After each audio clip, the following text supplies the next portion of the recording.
भोपाल से प्रस्तुत हैं प्रादेशिक समाचार। नमस्कार, समाचारों के साथ मैं जितेंद्र रघुवंशी। पहले मुख्य समाचार।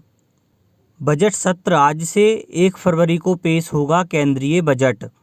प्रधानमंत्री नरेंद्र मोदी ने राष्ट्र की सेवा में नेशनल कैडेट कोर की भूमिका को सराहा।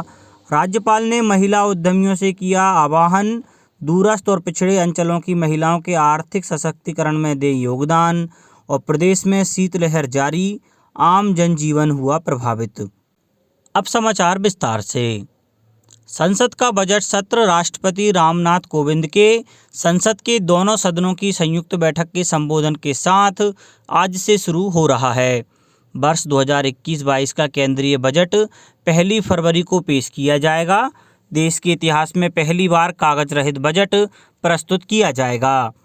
कोविड महामारी को देखते हुए राज्यसभा की कार्यवाही सुबह 9 बजे से दिन में 2 बजे तक और लोकसभा की कार्यवाही शाम 4 बजे से रात्रि 9 बजे तक चलेगी।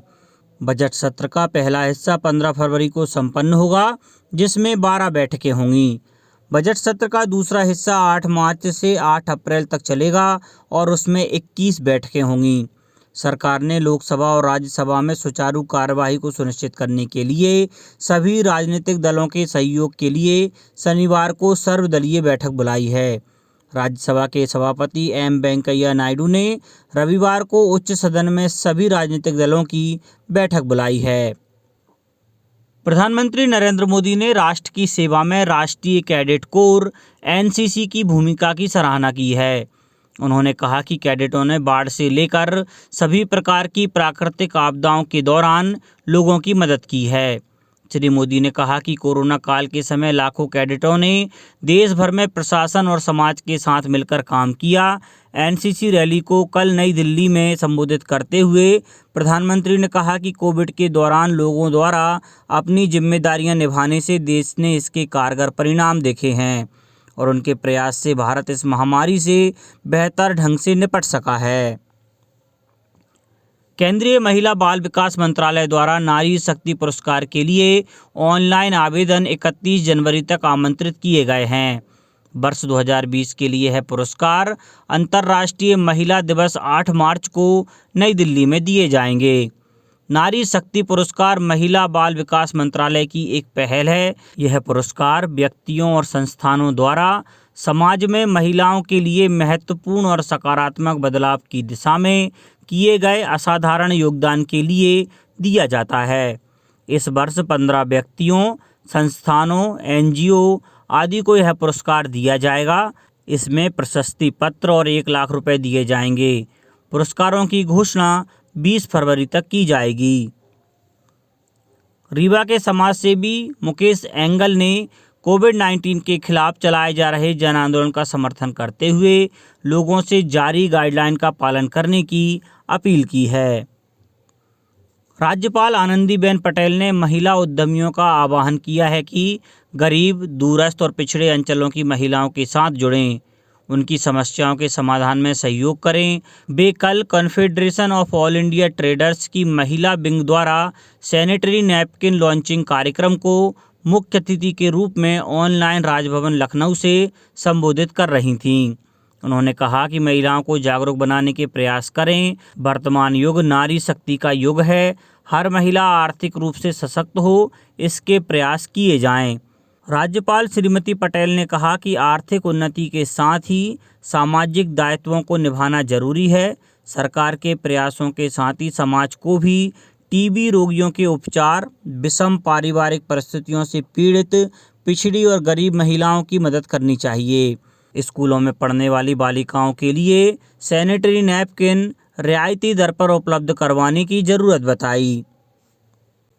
मुख्यमंत्री श्री शिवराज सिंह चौहान ने कहा है कि मध्य प्रदेश में बनाए रोजगार सेतु पोर्टल को रोजगार प्राप्ति में अधिक कारगर बनाने के लिए पोर्टल का विस्तार किया जाए। कोरोना काल में करीब 44,000 प्रवासी श्रमिकों का आर्थिक संवर्धन करने वाले इस पोर्टल में अन्य श्रमिकों का पंजीयन कर उन्हें भी लाभान्वित किया जाएगा। एक ऐसा श्रमोदय विद्यालय बनाया जाए जहां बिना जाति या समुदाय के आधार पर सिर्फ श्रमिकों के बच्चों के लिए शिक्षा की व्यवस्था हो। प्रयास यह हो कि इस विद्यालय में सुपर 30 की कल्पना के अनुसार व्यवस्थाएं विकसित कर प्रतिभाओं को विभिन्न क्षेत्रों में आगे बढ़ाने का कार्य हो।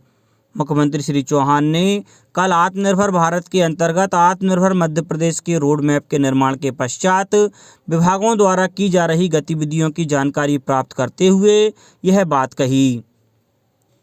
गृह मंत्री डॉक्टर मिश्रा ने कहा है कि सरकार पुलिस रेगुलेशन एक्ट 1972 में संशोधन करने जा रही है।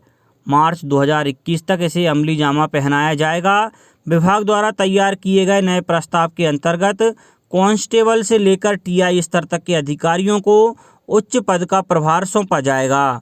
डॉक्टर मिश्रा ने कहा कि इससे एक ओर जहां पुलिस विभाग के अधिकारी कर्मचारियों का मनोबल बढ़ेगा, वहीं दूसरी ओर सरकार पर किसी प्रकार का वित्तीय भार भी नहीं आएगा। विभागीय तौर पर सभी तैयारियों को अंतिम रूप दिया जा रहा है।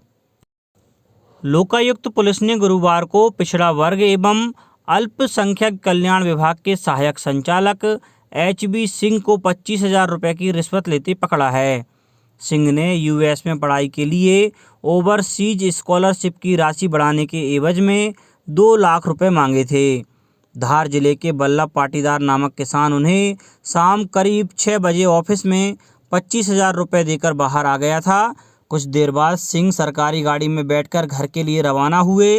लोकायुक्त की टीम ने सिंह को सतपुड़ा भवन के गेट पर ही पकड़ लिया।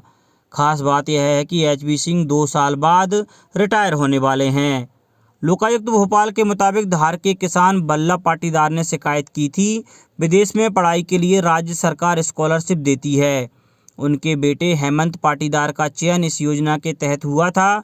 पिछड़ा वर्ग एवं अल्पसंख्यक कल्याण के सहायक संचालक HB Singh overseas scholarship Arizona university Phoenix city US के भुगतान और $5,000 वृद्धि करने के लिए 2 लाख रुपए मांग रहे थे। लोकायुक्त पुलिस के SP मनु व्यास ने बताया, पाटीदार और सिंह के बीच तय हुआ कि $5,000 वृद्धि की स्वीकृति दी जाएगी, लेकिन इसमें से $4,000 वे खुद रखेंगे, जबकि हेमंत को $1,000 दिए जाएंगे। अब बात मौसम की। उत्तर भारत से आ रही बर्फीली हवाओं और मौसम शुष्क होने से प्रदेश में शीतलहर चल रही है। कई जिलों में कोल्ड डे है। मौसम विज्ञान के अनुसार कोल्ड डे के दौरान तापमान सामान्य से 5 डिग्री के आसपास रहता है। वातावरण में नमी की कमी से भी सर्दी का असर बढ़ गया है। कल राजधानी भोपाल में सुबह से चमकीली धूप निकली, लेकिन तापमान में मामूली उतार चढ़ाव आया। उधर खंडवा जिले में मौसम में अचानक बदलाव के चलते जिले में कल फिर ठंड तेज हो गई। शिवपुरी जिले में इस समय सर्द हवाओं के कारण ठंड का असर बढ़ गया है। दिन का न्यूनतम तापमान 4 डिग्री सेल्सियस दर्ज किया है। 2 दिन से सर्दी का दौर बढ़ने से जनजीवन प्रभावित है। अब कुछ समाचार खेल जगत से। भारत और इंग्लैंड के बीच 5 फरवरी से 4 टेस्ट मैचों की सीरीज शुरू हो रही है। पहला मुकाबला चेन्नई के MA चिदम्बरम स्टेडियम में खेला जाएगा। 10 महीने 26 दिन के बाद भारत में कोई इंटरनेशनल क्रिकेट मैच खेला जाएगा। यह पिछले 28 साल में देश में 2 इंटरनेशनल मैचों के बीच सबसे लंबा गैप होगा। भारत में आखिरी इंटरनेशनल मैच 10 मार्च 2020 को ग्रेटर नोएडा में आयरलैंड और अफगानिस्तान के बीच खेला गया था। इसके बाद कोरोना के कारण यहां कोई मुकाबला नहीं हुआ है। भारत में 2 अंतर्राष्ट्रीय मैचों में सबसे लंबा गैप आखिरी बार 14 नवंबर 1991 से 16 जनवरी 1993 के बीच रहा था। यानी तब 1 साल 2 महीने और 3 दिन के बाद देश में इंटरनेशनल मैच की वापसी हुई थी। देश में 2 इंटरनेशनल मैचों के बीच सबसे लंबे गैप का रिकॉर्ड 14 साल 9 महीने का है।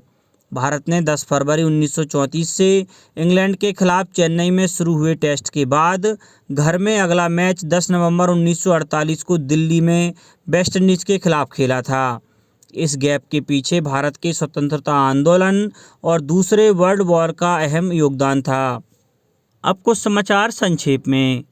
सीहोर के कलेक्ट्रेट सभा कक्ष में कल सांसद और जिला विकास समन्वय एवं निगरानी समिति की बैठक अध्यक्ष रमाकांत भार्गव की अध्यक्षता में आयोजित हुई। प्रदेश के राजस्व एवं परिवहन मंत्री गोविंद सिंह राजपूत द्वारा पुलिस परेड ग्राउंड छिंदवाड़ा में संपन्न 72वें गणतंत्र दिवस समारोह में उत्कृष्ट कार्य करने पर पशु चिकित्सा सेवाएं विभाग के 3 अधिकारियों और कर्मचारियों को प्रशस्ति पत्र प्रदान कर सम्मानित किया गया। खनिज साधन एवं श्रम विभाग मंत्री बृजेंद्र प्रताप सिंह ने अपने पन्ना प्रवास के दौरान गुन्नौर में अंतर जिला क्रिकेट प्रतियोगिता का शुभारंभ किया। मंदसौर जिला कलेक्टर मनोज पुष्प ने नगर पालिका प्रशासक का चार्ज ले लिया है और टीकमगढ़ जिले में ग्रामीण आजीविका मिशन के सहयोग से सुरक्षा जवान एवं सुपरवाइजरों की भर्ती के लिए 1 से 4 फरवरी तक कैंप आयोजित होंगे। अंत में मुख्य समाचार एक बार फिर।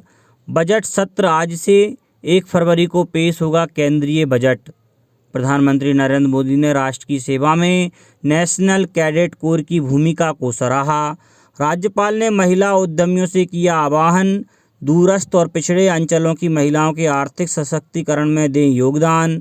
और प्रदेश में शीतलहर जारी, आम जनजीवन हुआ प्रभावित। इस बुलेटिन में इतना ही। घर पर रहिए, सुरक्षित रहिए और सुनते रहिए प्रादेशिक समाचार। नमस्कार।